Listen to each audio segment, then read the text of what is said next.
Finally, we're on to video number 2 now. There's so many plans and ideas I have for this channel, so many that it's actually really overwhelming to pick what I want to do. At least there's an endless supply of content at my fingertips, so as long as I have the motivation, there will always be something to make. But sitting here twiddling my thumbs isn't going to make progress, so what do I do next? Oh, if only I had someone I knew that had a bunch of fun characters from a successful webcomic that would definitely give me mounds of inspiration to work with. Too bad I don't know anyone like that.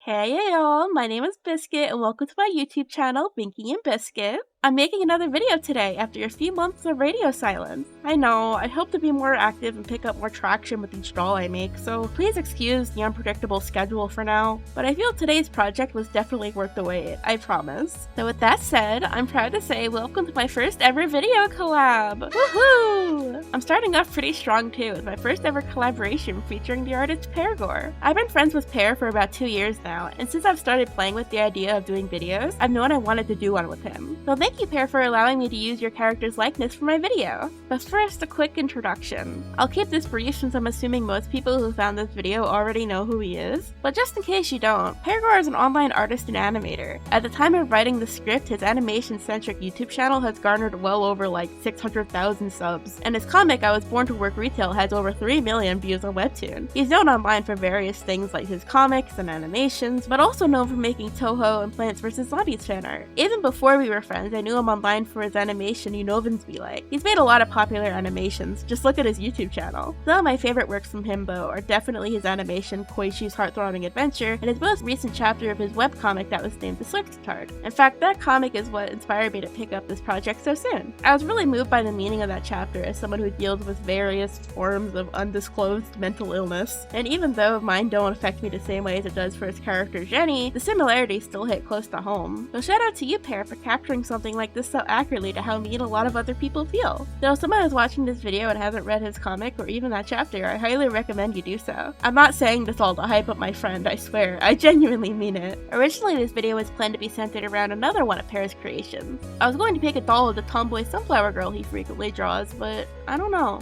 As a fan of his work and as my friend, I feel like it would be better to do something for him that would be like more personal. Like something of the character I mentioned earlier, Jenny. She's the protagonist of his comic and he's mentioned he projects a lot of himself onto her, so she will be a great candidate for the doll. I've already crocheted Jenny around this time last year, but I think I could do better on a larger scale here. I will still play up the narrative with him that I'm making a sunflower girl though, just so I could turn around for a surprise. So with my plan set, let's get started with some concept art.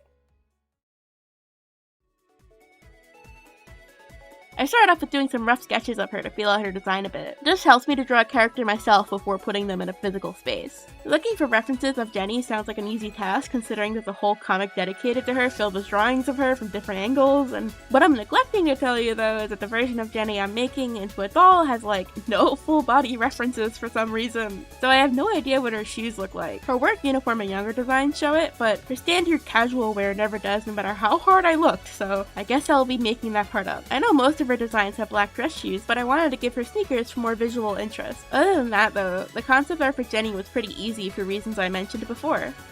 She came together rather fast, so I decided to do a quick wash of watercolors for fun.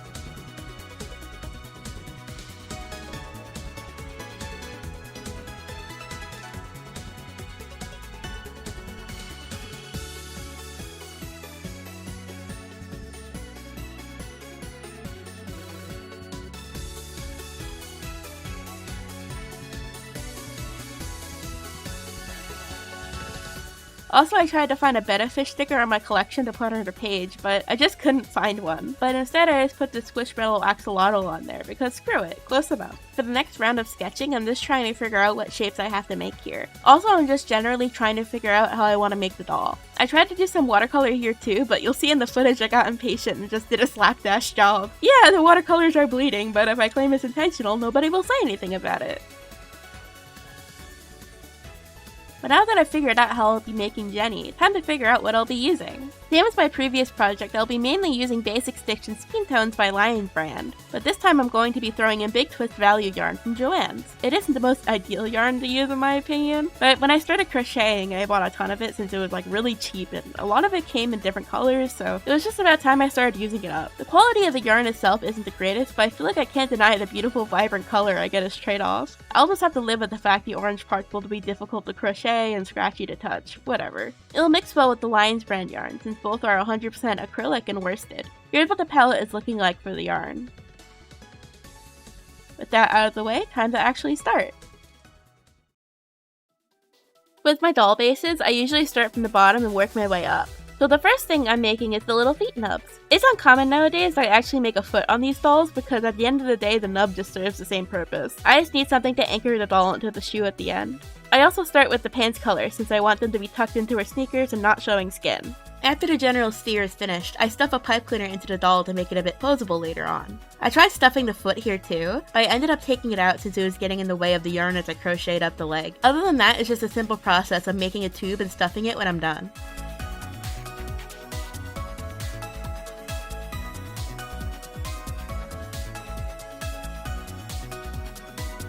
I get another leg by doing the useful and innovative technique of doing what I did before, but a second time. Now that I have two legs, I can attach them together and start forming her crotch and body.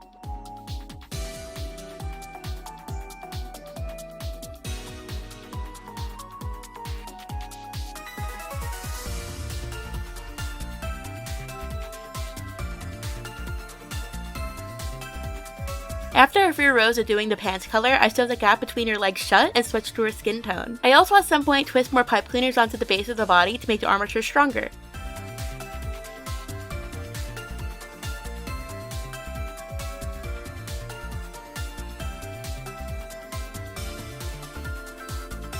After I stuff the body, I'm done with the first piece of the doll. Next up we have the arms. Making the base for the arms is fairly similar to how I make the legs. It's mostly just a tube, but this time I add a little bit more variety with the type of stitches I use to give it more shape. Yeah, I know, it's completely pointless here considering it's going to be covered up by her jacket later anyway, but it makes me feel better, goddammit, knowing that her sleeve is just not a tube again, so let me have this. Only other major thing of note here is that I stuff a wooden bead into the hand to help it keep its shape. After I finish the arm, I make the armature out of jewelry wire and pipe cleaner.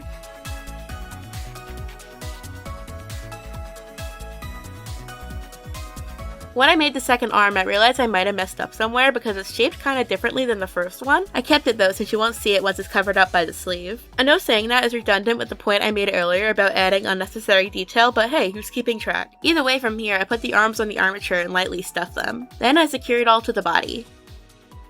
The head is always a little bit daunting because it's like a third of the entire body. Luckily though, it's just a basic sphere, so it's really not that difficult. It's more of an undertaking in terms of time. Anyone who crochets knows that sometimes things are less of a test of skill and more of a test of patience. That's especially the case with the head here, because after I finish this part, I finally get to the fun part of customizing the base I made. So sometimes this part can be a slog, unfortunately. That's one of the reasons why those AI-generated crochet pictures of people standing next to humongous works piss me off so much. Like, nobody ever will have the patience to do that. It's so obviously fake. Whatever, rant over. I won't make you sit through all the footage of this, so let's skip to the head being done and me working on the face.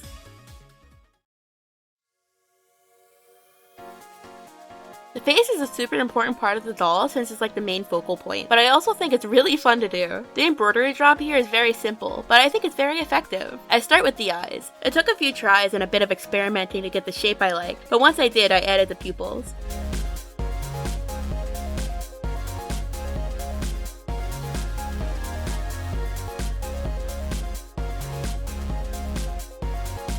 I realized at this point I had accidentally given her a bit of a side-looking expression, but I decided to roll with it and push it more with the second eye. I just felt it made her look cuter, so I kept it.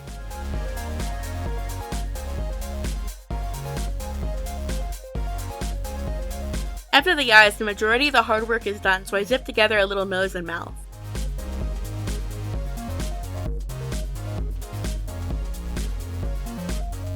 From here, it's just about touching up the embroidery, adding some eye detail, cleaning off the excess fuzz with a lint brush, mushing the lines into place, etc. On this doll, I tried to do something I haven't really done much in the past. I felt her expression was really cute, but also kinda blank, so I tried to push more personality into it with some tiny eyebrows. It took a few tries to get the shape I wanted, but I think the mission was successful in the end. But it's now time to make her look less like she's a me on my 3DS. Now, earlier in the video, I talked about the head being daunting, but oh man, that doesn't compare to the nightmare hellscape that is making doll hair. Honestly, it's my least favorite part by far in every project, but it just comes out so good, I have to keep putting myself through this process every time. Jenny's hair is pretty simple, so at least there's that, but to make it easier for myself, I'll be splitting it into 3 parts. Let's start with her scalp. To start it, I make a chain of about 50 stitches and crochet strands of hair off of it. The goal in the end is to have enough strands to cover the head when I fold it in half. While I make the strands, I keep the doll near me to ensure they're the correct length for styling later on. I didn't record the full process of her scalp because it would get very repetitive and it would take up like 90% of my footage. This part alone takes me days, man. I can't tell if it genuinely is time consuming or if I just take more breaks because it tests my patience though. Either way, enough complaining. I pinned down the hair in preparation for sewing it in place. I tried to style it pulled back so it makes sense to her ponytail later on. Then I make it permanent with stitches.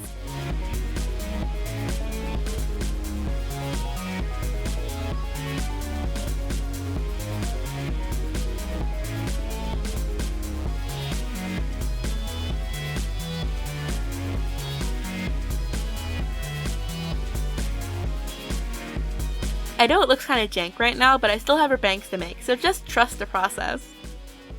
The bangs felt more interesting to me because they were what were framing her face, so I couldn't be as haphazard with them as I was with the scalp. I make sure to make the middle strands nice and long so I could add her signature hair floof. I didn't make the bangs one-to-one with how Pear draws Jenny, mostly because while it may work well in a 2D medium like drawing, I think something that basic might appear flat in a 3D space. So I added some hair wisps that maybe didn't get pulled back into her ponytail. Makes it more realistic.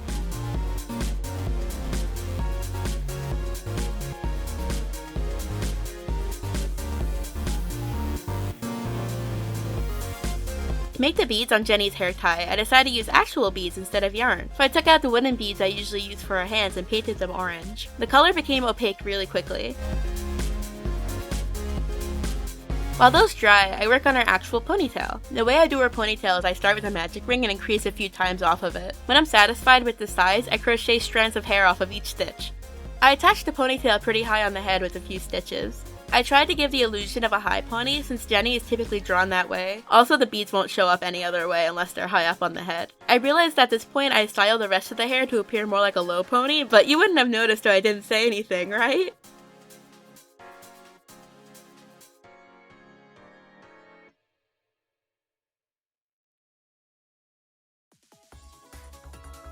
Now I'm going to do a step I haven't done in a video yet, and that's using chalk pastels to blush the doll. I see doll customizers do this all the time on plastic surfaces, yet acrylic yarn takes pastel pretty decently as well. Acrylic yarn is a type of fiberized plastic after all. People usually use this to help give the skin more soft varying tones and breathe more life into the project. I tried this on a couple smaller projects over the past few months, and I've mostly seen successful results. However, this step is not permanent, and I do find the pastel rubs off when exposed to the elements over time. So I wanted to try a technique I saw online to seal in the color for a bit longer. Hairspray is actually a fairly inexpensive and accessible sealant for chalk pastels, and I wanted to see if applying a few coats would make it stay, so off we go to my bathroom to try. I mask off the non-shaded areas and do a few sprays. I protect the rest of the body with some paper towels, because I'm predicting the spray will make the yarn kinda hard and crunchy.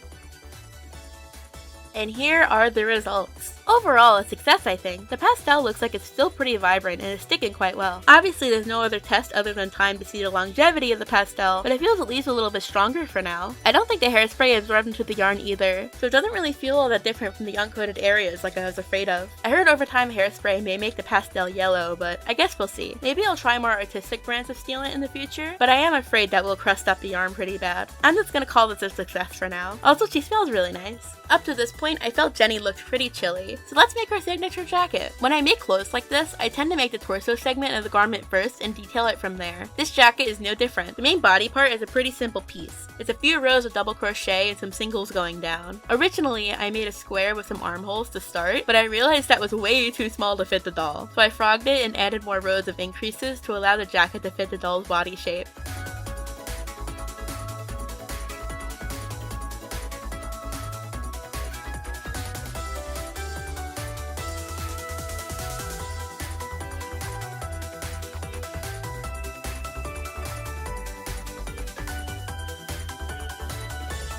I tried to make it taper at the bottom and then pull it in for some kind of ribbing, but I don't think I was really that successful in achieving that look. For the white zipper, I crocheted down the shorter edge of the open jacket. I attempted to make it look more like a zipper with the way I sewed it up, but again, this looked kinda sloppy. I had to redo this anyway because I ended up using an off-white instead of a white here on accident. It was actually the yarn I used for her skin tone. Oops.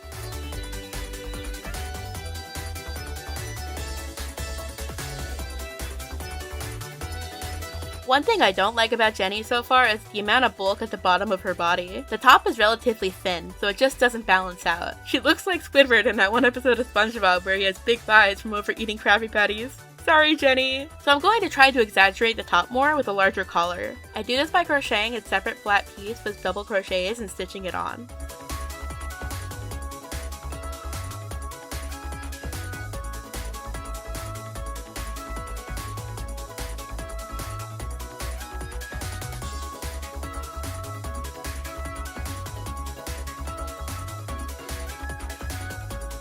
Okay, a bit better. Let's add her zipper and some sleeves to further it. Her zipper was made out of some stiff felt I cut out. I did not sketch out the shape first because I was feeling kind of confident in myself to be able to form it with the scissors that day.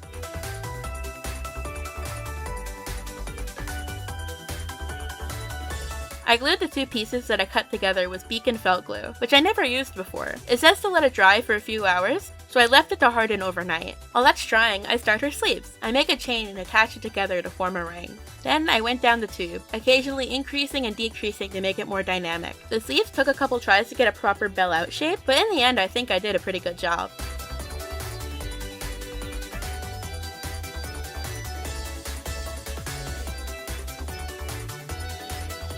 I attached it to the jacket and I did some stitching to make the orange line going up the side. I'm satisfied with this look, so I attach the zipper with a good helping of fabric glue, and I make the other sleeve while that sets.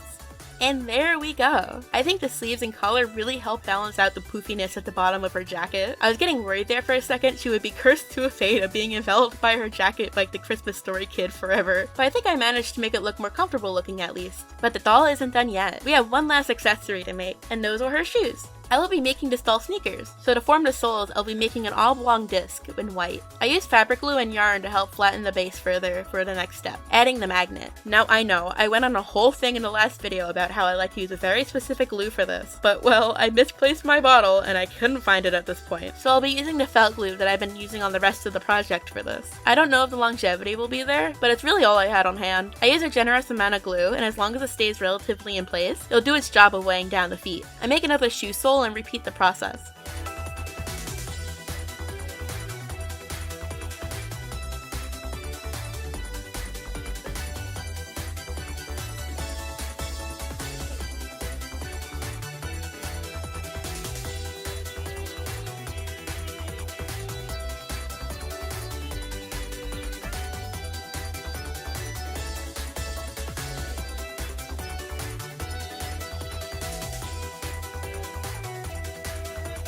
After a few hours, the glue is dry and I continue building up the side of the sneakers with more orange. It's worth mentioning, I think the glue feels pretty sturdy, and it is a lot cheaper than my usual glue. So hey, maybe this will be a viable option for me. Good happenstance then. Next, I make the tongues of the shoes using white yarn and double crocheting across from a chain. This came together rather quickly, so I just stitched that together.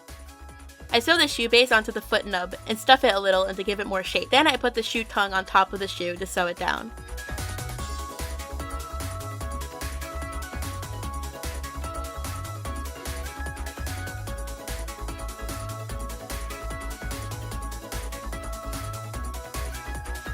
I added laces to the shoes, but I ended up disliking how they looked, so they were removed after this footage was taken. I attached the other shoe off camera, and that's us done here, and on to showing Pear. Remember, at this point, he still thinks I'm making the Sunflower Girl, so keep in mind he's in for a little surprise.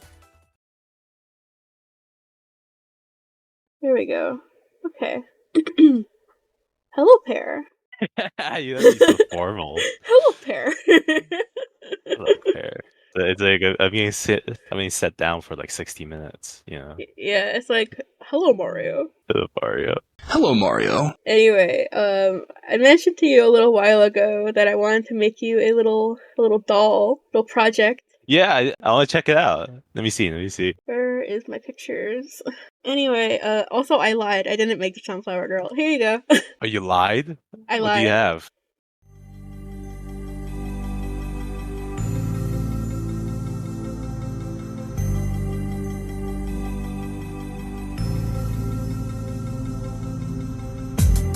Oh my god! What the hell? Oh, I love her. She's so cute. Yay. Look at her little blushies. Oh, she looks great. What the hell? This is prototype 2. Yeah. Of the, she looks awesome. Of Holy the here, yeah. Yeah. Yay. I think everything's great about her. I think she. How long did it take you? About 2 weeks, I would say. I'm so happy. What the hell? I only got one critique. Give me your critique. Which is, her ponytail's not large enough. Yeah. But I think it also, the fact that you made it like not even like a solid object, but you made it like actual strands of hair that you can that you posed with. This is so cool. Oh, but I really don't know what to say. This is one of the best gifts, or like the best gift someone has given to me. Aww. This is like a custom-made doll, and it's made so well of like a character which I made her when I was 16, you know. Yeah. And to see her like in real life like this, it just feels really nice. Yeah, it's really cool. I don't know what to say either. I'm so flattered. Yeah. Overall, I'm really happy with the results of this doll. I think Jenny came out super cute. There's a few things I wish I did better though. Like I wish I made her hair a bit longer, and the orange color matched the beads on her ponytail better. But it's not a big enough deal to make me dislike the project. Just giving myself some critique. To point out something I really liked though is the face. I'm super proud of how that came out, especially with the blush. I think I captured the original character's likeness pretty well. Thank you so much for watching. I'm sure you can tell, but I did upgrade my equipment between this and the last video. I got a ring light, which definitely made filming this video much easier and I think look a lot nicer. But still, if there's anything you think I could have done better or have suggestions, feel free to give me critique. Thanks Pear for joining me for this project, and thank you again for watching. Bye bye now!